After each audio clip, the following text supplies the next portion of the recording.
Voltando do intervalo, dando boa noite ao próximo participante da nossa roda, Tony Volpon, ex-diretor do Banco Central. Tony, obrigado pela disposição em participar. Pessoal, isso significa que eu disse para vocês, antes da gente ir para o break comercial, que a gente ia falar do agro nesse segmento. Não. Nós vamos falar agora de Conselho Monetário, inflação e juros.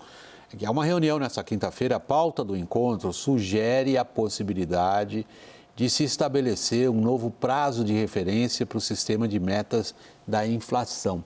Confira a primeira reportagem de Tainá Farfan. Há uma expectativa de que seja alterado o sistema de metas de inflação, o que poderia modificar os parâmetros para a trajetória dos juros nos próximos anos. Principal preocupação do governo para estimular a economia. Formado pelos ministros da Fazenda, Fernando Haddad, e do Planejamento, Simone Tebet, além de Roberto Campos Neto, presidente do Banco Central, o colegiado tem como principal missão definir as diretrizes da política monetária no país.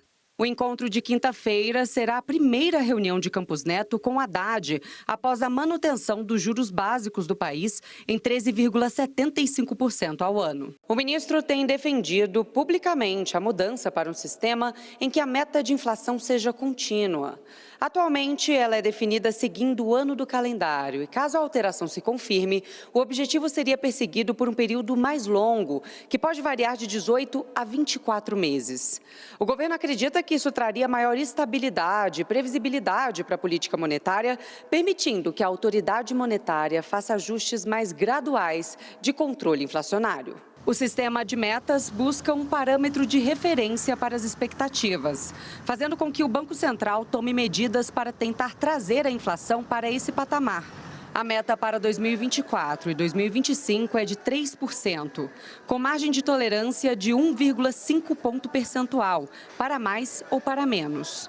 Na reunião, o Conselho Monetário vai avaliar esse nível e também estabelecer a meta para 2026. Caso confirmada, a mudança na política de verificação do cumprimento deve seguir o padrão internacional, deixando para o Banco Central a definição do horizonte de convergência. Tony Volpon, é evidente a frustração do governo e de enormes segmentos da economia em geral com os juros onde eles estão. É hora de mexer em questões relacionadas a metas e prazos das metas de inflação?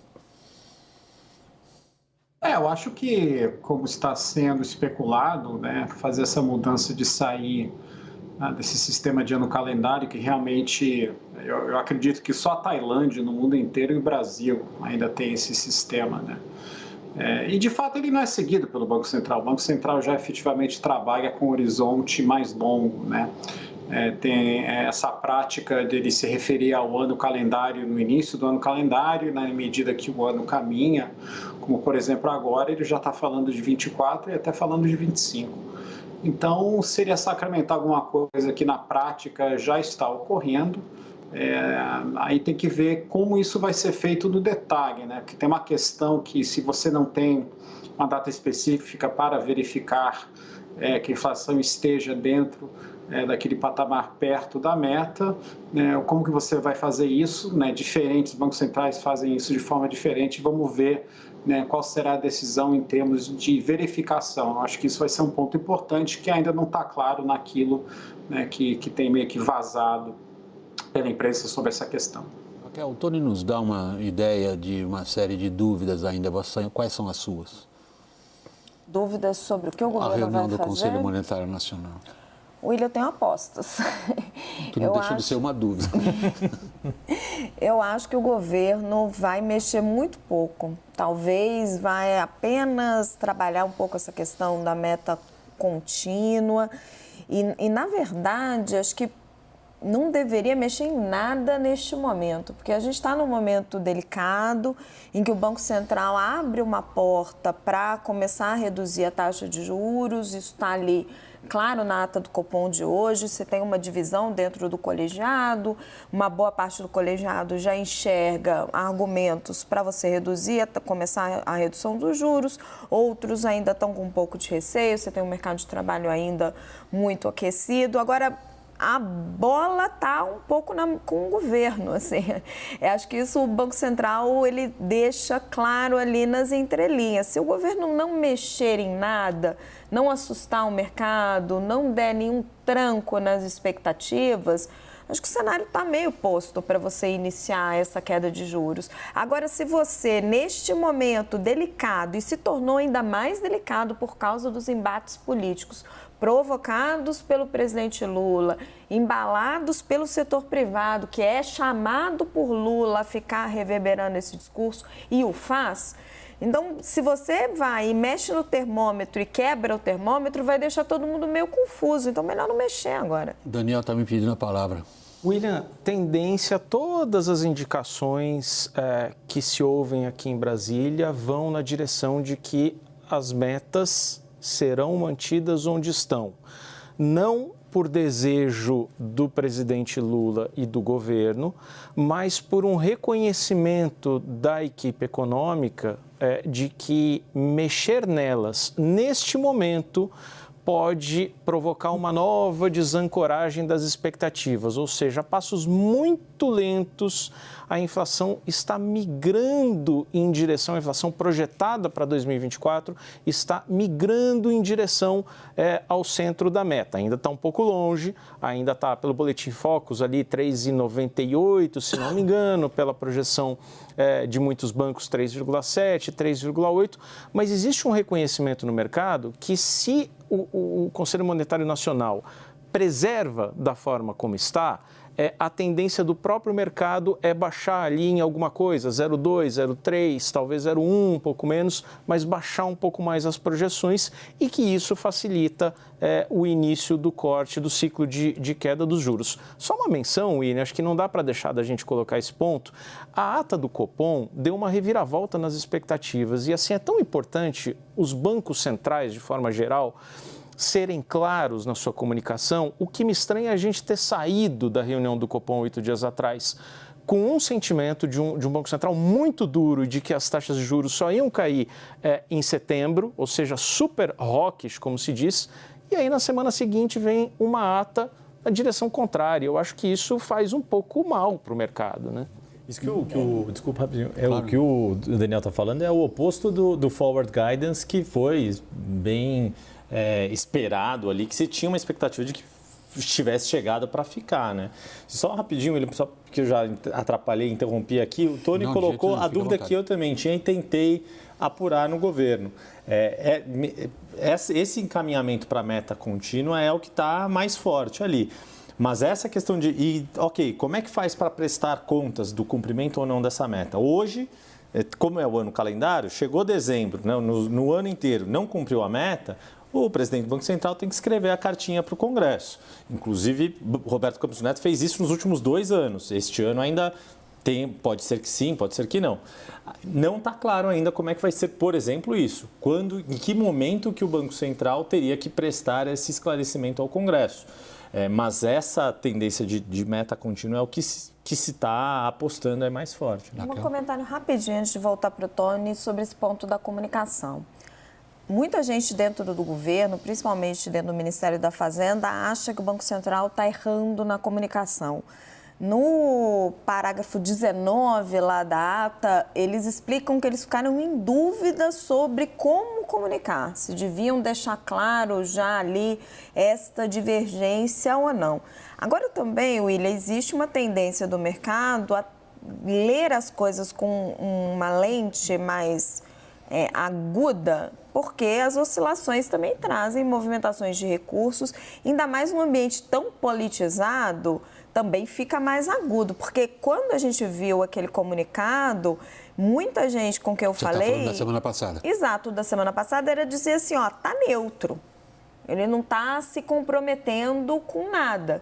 E aí, efetivamente, depois você vê a ata mostrando que tinha uma divisão. Será que está tão incongruente assim? Não vejo ele mudando assim de direção. Tony, isso é uma excelente questão. Nós estamos diante de um erro de comunicação ou estamos diante de agentes econômicos que querem enxergar num texto de uma autoridade, no caso comunicado da semana passada, aquilo que eles gostariam que acontecesse? E qual foi a sua leitura da ata hoje? Bom, na verdade, o mercado estava esperando o comunicado mais dovish, né? Quer dizer, né, abrindo a porta para um possível corte em agosto. Então, a surpresa do comunicado foi do fato que isso não tinha nada disso. Né? E até a reação do mercado foi, de novo, uma surpresa nesse sentido. A ata, né, como a Raquel disse no seu parágrafo 19, diz que a maioria do cupom, né, indica que seria, né, útil sinalizar a possibilidade de um corte. Agora, se isso é verdade, se isso foi verdade na reunião, para mim eu não tenho uma explicação de por que isso não foi colocado no comunicado. É verdade que o comunicado é um texto mais curto, não pode ter o mesmo detalhamento, mas eu acho que se a maioria do comitê chegou numa conclusão, eu acho que isso deveria ter sido colocado no comunicado. E se tivesse sido colocado, não teria isso que acabou acontecendo, né? Que o comunicado sai dessa maneira, aí todo mundo leu a ata, não é bem isso, agora é aquilo, e agora o mercado em geral está esperando de fato que haja um corte de juros agora na reunião de agosto, alguma coisa que o comunicado parecia ter fechado a porta. Então, não sei muito bem explicar o que aconteceu, não.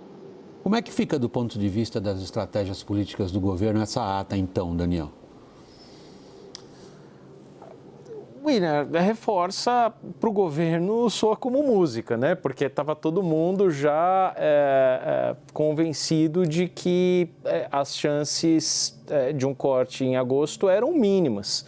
E aí você tem agora essa chance ressuscitando diante da ata. É importante registrar também assim, um ponto que me chamou a atenção e chamou a atenção de outras pessoas no governo, foi uma menção ali ao Banco Central de que a taxa de juro real, neutra, ou seja, aquela que nem contrai, nem estimula artificialmente a economia, passou, na visão do Copom, de 4% para 4,5% ao ano.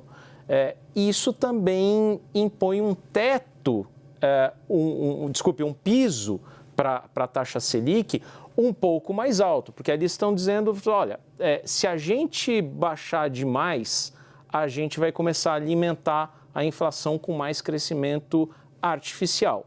Esse foi um ponto também que chamou a atenção do governo. Raquel, a gente tem claramente uma proposta muito clara olha que bobagem que eu estou falando. A gente constata com muita evidência como as baterias políticas todas foram voltadas para o Banco Central. A minha pergunta é agora, a intensidade do fogo de artilharia diminui? William, difícil de te responder, porque essa artilharia ela vai aumentando e diminuindo conforme a conveniência política, né? Agora, com essa ata, vamos esperar um pouquinho, você vai ter a decisão do Comitê do Conselho Monetário Nacional, aí teremos a próxima reunião do Copom, se não vier uma queda de juros, conforme está todo mundo esperando, aí eu acho que volta tudo de novo. Se vier, talvez se acalme um pouco. Agora, o que o governo deveria fazer é esquecer um pouquinho o Banco Central e focar os esforços na reforma tributária, que está num momento crucial, e se não aprovar agora, pode perder uma chance de ouro.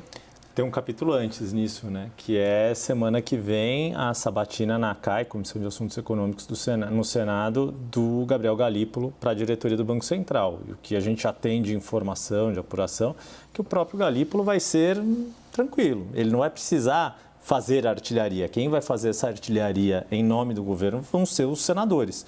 Vai ter grita para tudo quanto é lado ali, vão aproveitar a sabatina para dar os recados contra o nível de juros. A apuração que eu tinha, na verdade, é que o Galípolo vai ficar numa posição bem delicada, porque ele não vai poder parecer que ele está defendendo o Roberto Campos Neto. Sim. Diante das críticas dos senadores, já que ele foi indicado por Lula, que tanto critica Campos Neto, mas ele também não vai poder parecer que ele está endossando todas aquelas críticas do presidente da autarquia na qual ele vai ingressar. Vai ficar neutro. Tony Volpon, por último, pegadinha de última pergunta. Você acha que o governo aceita esse conselho do Banco Central que está resumido na palavra parcimônia? Eu diria, né, sobre essa questão da artilharia, a parcimônia, esse termo parece indicar para muitos analistas, e eu concordo com essa análise, que a queda de juros que talvez ocorra em agosto seja bem pequena, né, 0,25. Aí eu acho que o governo vai ficar muito feliz com uma queda de 0,25, né, mas vamos ver. Eu acho que agora a gente vai, né, o debate não vai ser talvez tanto cai ou não cai, mas a velocidade da queda, né? E a gente sabe que tem uma ala conservadora dentro do cupom que vai tentar puxar o freio o máximo possível para desacelerar esse ritmo de queda até que haja, na visão deles pelo menos, né, uma indicação mais forte de ancoragem de expectativa e um processo de desinflação mais claro.